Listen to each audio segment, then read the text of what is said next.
Welcome to Healing Your Family Legacy, here on the Experience of the Soul podcast channel.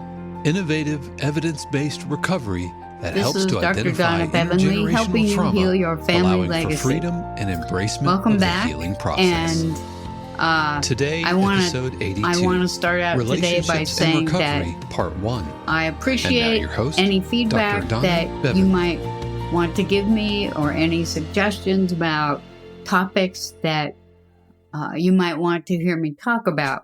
And on that note, I did hear from one of the listeners that she wanted me to talk about issues and that come up with in relationships where one person is in recovery for addiction and or codependence and the other isn't, how to navigate relationships where that dynamic is occurring. And I think that is an excellent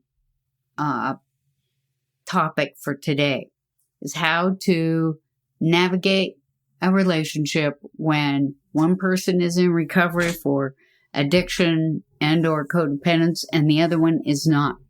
It's a very difficult navigation. I will tell you that it's not easy. It's not really terribly simple because their relationships are multi-layered and there are different levels of communication.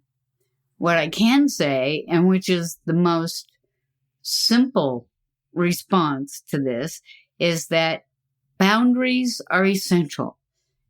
When you are trying to navigate that relationship, boundaries are essential in any relationship, but particularly when one person's in recovery and one is not.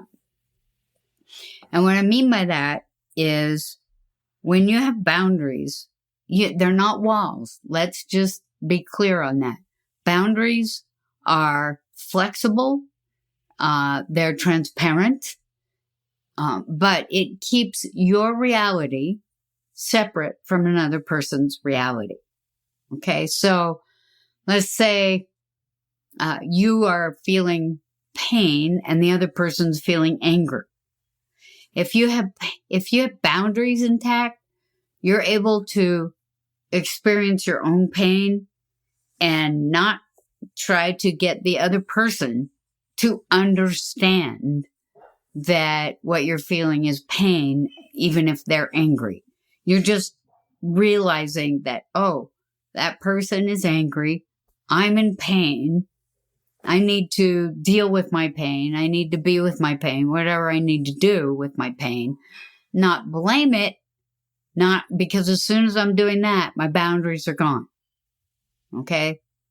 So you think, oh, we just had an altercation here where we disagree on something. He or she is angry about it. I am in pain. We don't have to have the same feeling about that thing.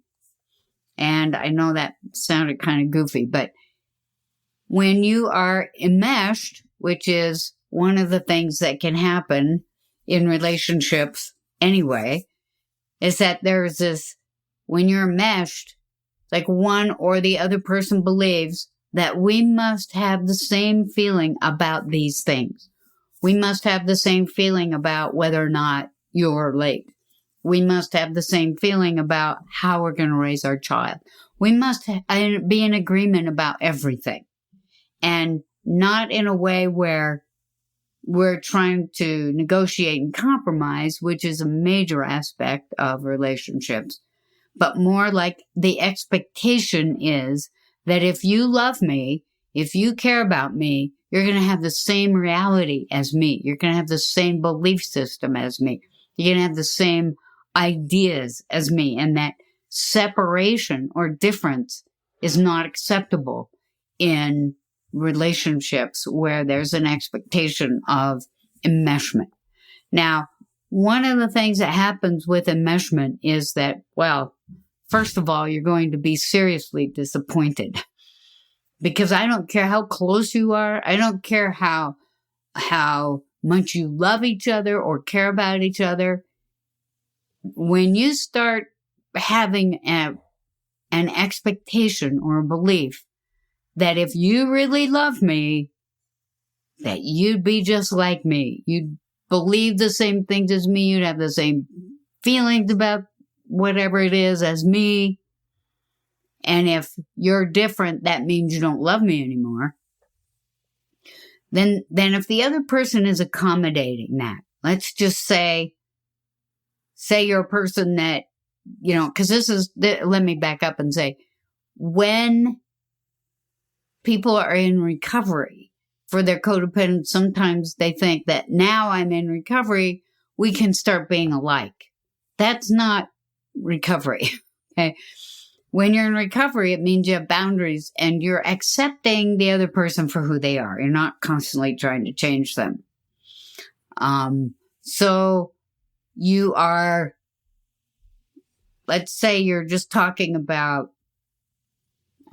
let's just say you're talking about, your kid is in first grade now and they're struggling with the basic concepts of math or arithmetic, as we used to call it in first grade. So they're struggling with the basic concepts of math. And so you believe that you need to get help for the child right away. You need to start tutoring. You need to have, more homework come home. And the other person is saying, wait, they're 6 and give them some time and maybe we'll spend a little more time with them. But I don't think we need to start paying a tutor. I don't think we need to start, getting, special help for our 6-year-old who is just learning how to be in school. So that's an area of conflict. But I can tell you that when let's say the person that thinks that we should have all kinds of outside help now is the one that has a tendency to become enmeshed. And so they get angry. You don't care about our kid anymore. I thought that we were on the same page, with believing that we need to do whatever we need to do to help our kid succeed in school. And, so you don't love me anymore. So then it's not even about what are we going to do about our kid that's having trouble getting the concepts of math. Now we're over here in this arena where I don't think you care about me. I think you lied. I think you misrepresented yourself. It's like, what'd your mother do? What'd your father do? See, so you're over here in this area that can never be resolved. And if you think that there's going to be resolution about this, you're just going down a path of nowhere land. This is not, you can walk into the best marriage counselor in the world and this is just going to sound like a garbled mess. When it started out with child is having issues around grasping the basic concepts of math and they're 6 and they're in the first grade. So you can see where if there's this belief that we're going to be on the same page at all times, the same emotions, same beliefs, same whatever. And then we got someone over here who doesn't want to be enmeshed, doesn't do enmeshment, as it were, going, wait a minute. So you can see that if there's a boundary there, this doesn't devolve into nowhere land. If both people have boundaries, then the one that thinks we ought to go out and get all this extra help is able to say, well, okay, this is what I think, but, if you think that we don't need to do this, what are your reasons for that?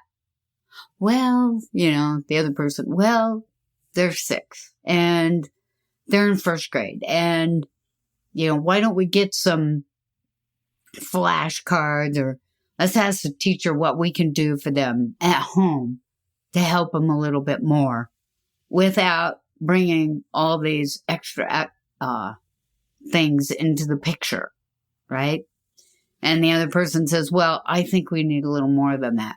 Well, can we go talk to the teacher about it? So you see that it stays focused on the issue rather than taking it out into you don't love me anymore or you misrepresented yourself. And if you did love me, you'd come over here and be the same as me. You'd have the same beliefs. And, that is what I've seen in my practice so many times. And I could tell because many times, I would say almost every time, that a couple has come into my office, unless there is an addiction issue, which usually is right on the front burner. When I ask, what can I do for you?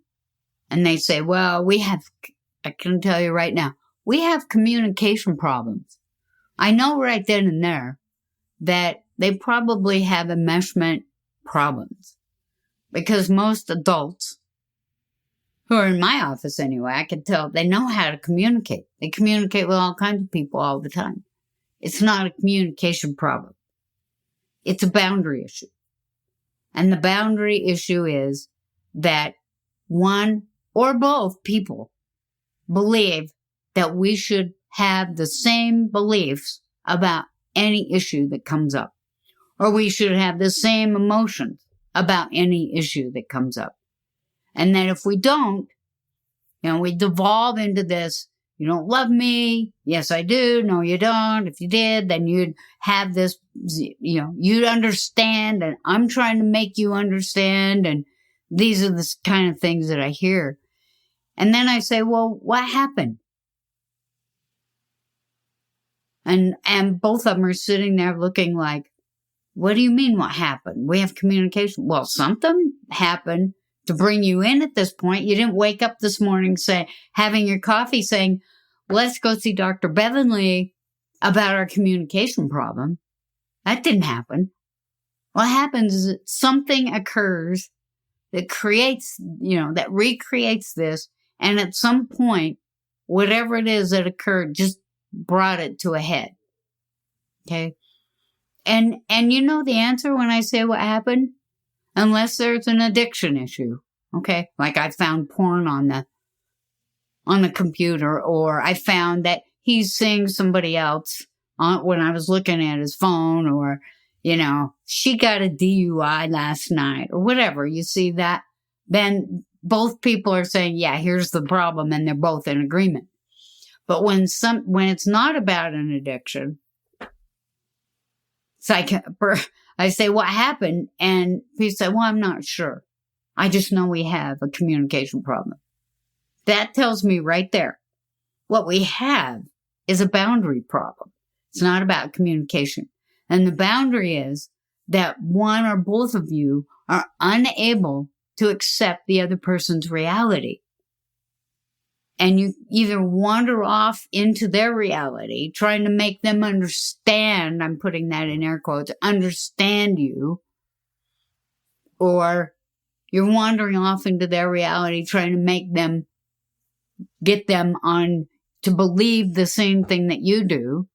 Or, the other thing is that you have a hard time staying on your own side of the street when they want you to wander over there. You're having a hard time staying on your side of the street, even though in your reality, you might think, yeah, I just don't really think that we need to get all this professional help when our 6-year-old is having struggles with the basic concepts of math. You're easily, because you're afraid that it's going to erupt, or you're afraid that they're going to start accusing you of not loving them. You're afraid of, something bad. So it's really hard for you to stand your ground and say, look, I just think, it's my reality that 6-year-olds who are struggling with the basic concepts of math, it's like, it can be that they're just not mature enough. It can be that they're right on the edge. It can be many things. I prefer that we would talk to the teacher and get an idea about what we might be able to do at home before we bring in all these professionals to help our 6-year-old with the basic concepts of math. And being able to stay Okay, so let's compromise. Let's negotiate. How about we go talk to the teacher? How about we help our child at home first? Let's give it a couple of months. And then let's look at it again. Versus, okay, well, I don't want to fight here, and I don't want to be different than you because I know that it's going to blow back in my face. So, I'm going to just agree with you all the time. What happens then is that the other person starts to say, well, in their mind, they think, well, you're weak. I can get whatever I want from you. I get to do whatever. And over time, what happens is the relationship erodes because you're losing a piece of yourself every time you give it away. You're losing a sense of your own strength and power. Not control, but your own strength and power. It's okay for you to have a different opinion. And for the person that wants everyone to line up and be the way they are, you got to get over that. You got to stop doing that. Because what that does is it enmeshes the relationship. And over time, you get angry at that person because you see them as having no backbone. And that's not attractive. Okay? And I hear the things I hear from people over time when the person has accommodated them all the time and never stands up to them. Over time, what happens is that their intimacy, their sexual intimacy starts to suffer. Why? Because, and abide with me, but I hear the person that is always the one, kind of running the family or steering the boat say, it's like I'm trying to have sex with my sister or my brother or something because there's nothing there, right? There's no there. The person has become who you wanted them to be, and now there's no difference. It's like you're not really you anymore because you've given all of you to me every time we're going to have a conflict. Because I'll tell you, who is always giving in because they don't want to have any conflict, they really are becoming weak and powerless. And it's at that point, when a person gets to a point where they've given themselves away so much, they know that something's missing. They feel bad. They feel angry, but they're too afraid to say I'm angry because the other person will not accept it. And it will start to create conflict. And so that's a time when we see things like emotional affairs happen. And for those of you who don't know, an emotional affair is when one or the other person in the relationship goes outside the relationship and talks to somebody else about the relationship, not a therapist. Okay, obviously. You go to a therapist, that's not an emotional affair. Okay? But let's say they have a good friend in the office who is someone that they enjoy being around, they have coffee with, and they start talking to that person about the problems they're having in the relationship. Well, he or she wants me to, I never get my way. I never... I don't think that my spouse hears me. I don't think my spouse cares really much about what I think or feel. I always have to give in because they're controlling and they want everything their way and there's no negotiation, no compromise. And over time, this emotional affair starts getting very intimate. And, the other person starts to, they shouldn't do that. You're such a great person and they should be listening to you and you should have an opportunity. And so that feels so much better than trying to confront the situation at home. This starts to feel better and better and better. And at some point, easily can be stepping over the line. to, okay, now we're in an emotional and sexual affair. And these are the situations where, this can break up a relationship faster most of the time than if I go out and have, sex with a prostitute or something. Because over here, it's a relationship that has developed. And as this relationship develops, then my marriage or my relationship at home really starts to falter, and I'm not there. And at some point, the one that needs to have everybody line up and be on the same page as they are at all times, they start to even feel that, gee, I'm not feeling connected here. I'm not feeling like you care or that you're really paying attention or that you're really interested. And the facts are is that they're not connected. They're not interested. And so, I'm giving you the scenarios of what can happen when, say, one person is in recovery, starting to be in recovery. It's like there are no boundaries. There are walls that have developed. And now I'm talking about if the person is in recovery, one or the other starts to realize that we just don't have boundaries. We have walls, or there's nothing. We just devolve quickly into arguments and fights that we can't even say what it was about. If you have arguments and fights where the next day you have no idea what it was about, it's like, what was that about anyway? If you don't know, then there's boundary problems, there's reality problems, and those are the situations where just coming in saying, I think, and coming into a marriage counselor, you'd say, we have fights that we don't know what it's about. So there's something deeper going on here. And I tell you that there are. And if you remember what codependence is, it's emotional immaturity. And emotional immaturity means that one or both people grew up in families that were way less than functional.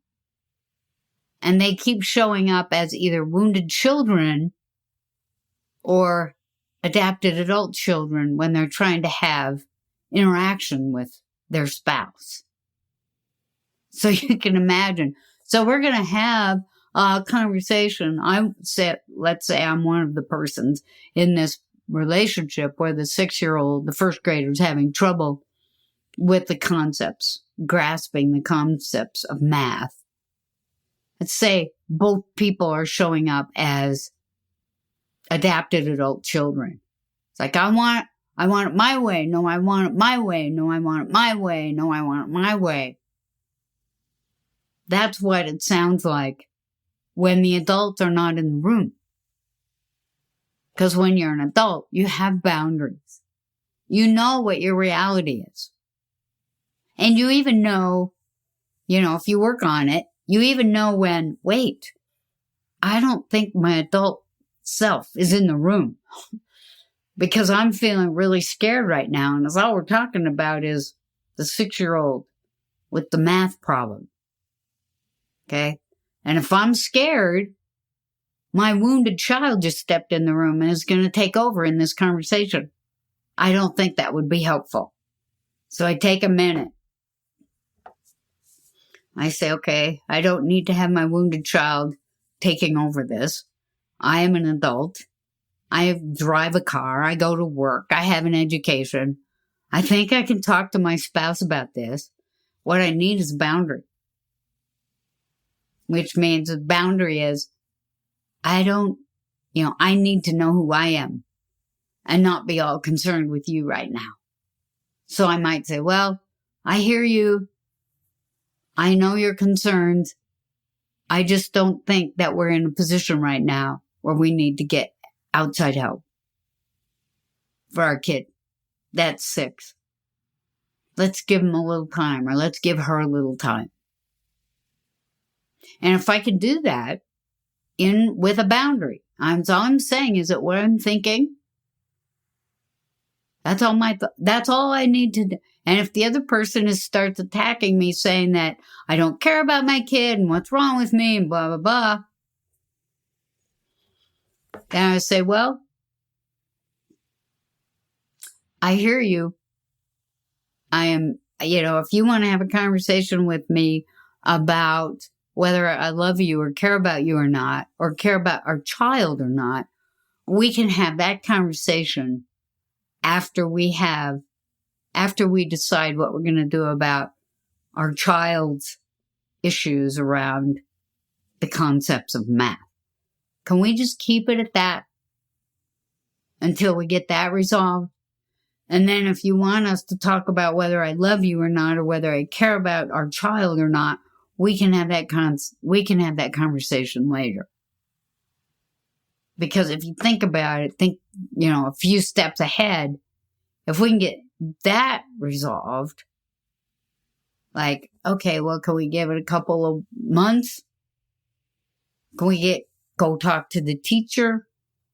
Can we get some idea from the teacher about their concern? And then the other person says, well, okay, but I'd really like to, explore who does tutoring for 6-year-olds in math. Well, I can go along with exploring that. So you see, now we've kind of resolved that. It's not that easy, but yeah. So we resolve that. By the time that is over, these other issues aren't even there anymore.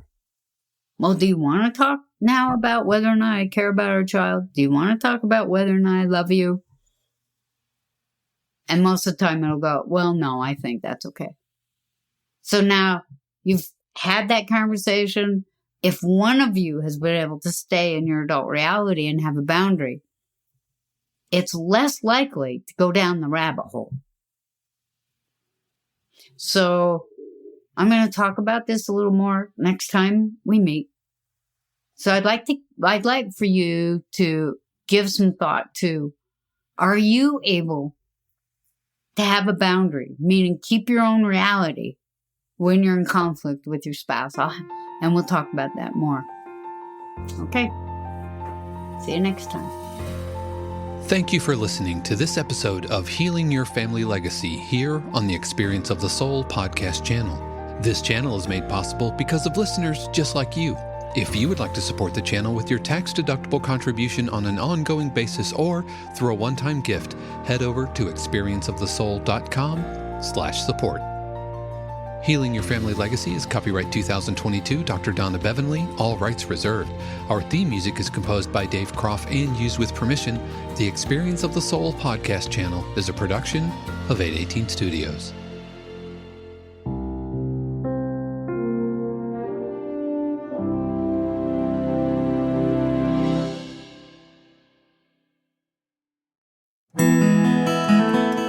Hey friends, Sean here, your Experience of the Soul producer. I want to take a moment to tell you about something truly exciting. The SoulWorks online community, created by your host, Cynthia Alice Anderson, and available on the Mighty Networks app. If you're looking for a place where you can explore your spiritual path, connect with others, and grow in a meaningful way, then this is for you. SoulWorks is so much more than an online community. It's a safe, inclusive space for spiritual exploration, self-discovery, and personal transformation. Inside the community, you'll find everything from uplifting spiritual studies to soul-centered growth practices, meditations, affirmations, and so much more. It's a space where you'll always be supported and never judged. The best part, membership is free. You'll have access to powerful resources, inspiring content, and a supportive group of like-minded people who are all on their own unique spiritual journeys. And if you're ready to dive deeper, there are premium options available to enhance your experience with a live Monday night talk series and extended, deeper meditations. If you're seeking a place to connect, grow, and nurture your soul, we would love to have you join us in the SoulWorks community and see where this journey can take you. Visit my.soulworkscommunity.com today.